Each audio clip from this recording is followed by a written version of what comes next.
Ce qui m'intéresse dans le métier de TISF, c'est vraiment le contact avec les personnes, avec les familles. Ce qui me plaît dans le métier de TISF, c'est la relation d'aide, donc d'être à l'écoute des autres, faire avec les personnes et être chez elles, dans leur intimité.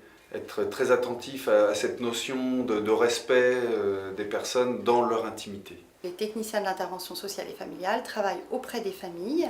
Ils soutiennent les familles et les personnes en difficulté sociale à partir des actes de la vie quotidienne. Il faut avoir envie d'aller vers les autres et on apprend en formation à canaliser notre envie d'aller vers les autres, à mieux écouter les autres.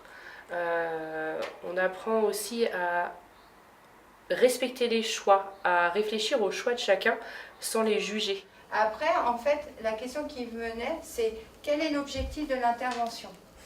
Est-ce qu'il est autour de l'alimentation ? Pas du tout. Est-ce que la personne, elle est actrice ? Pour pouvoir travailler avec ces publics, avec ces personnes, il va être important que les TISF apprennent tout ce qui concerne le développement de l'enfant, mais aussi la dynamique familiale, qu'est-ce que c'est qu'une famille, comment ça naît, comment ça vit, comment ça grandit. On fait aussi beaucoup de psychologie, quelque chose que je n'avais jamais fait. Et puis on apprend tout ce qui va être soin du jeune enfant, tâches quotidiennes, donc faire la cuisine, entretenir son logement, entretenir son linge. On fait aussi beaucoup de droits, en tout cas des droits de la famille. Donc c'est vraiment très varié.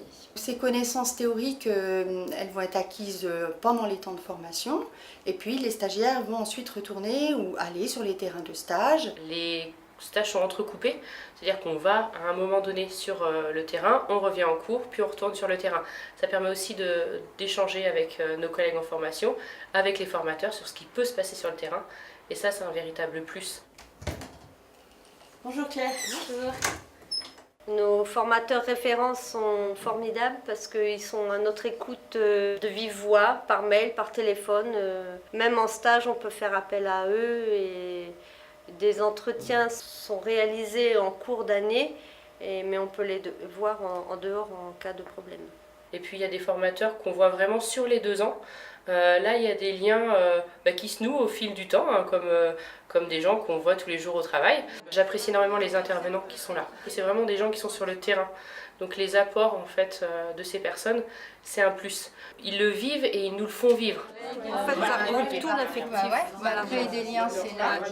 Pendant la formation, on apprend beaucoup de choses et puis on en ressort vraiment grandi, j'allais dire, mais dans le sens où voilà, on a une façon différente de voir le public, de voir les gens qu'on côtoie, de voir les gens avec qui on travaille.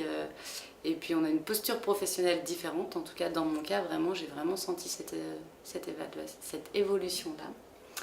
Et puis voilà, ça donne envie de continuer à apprendre en dehors des heures de cours au CEFRAS.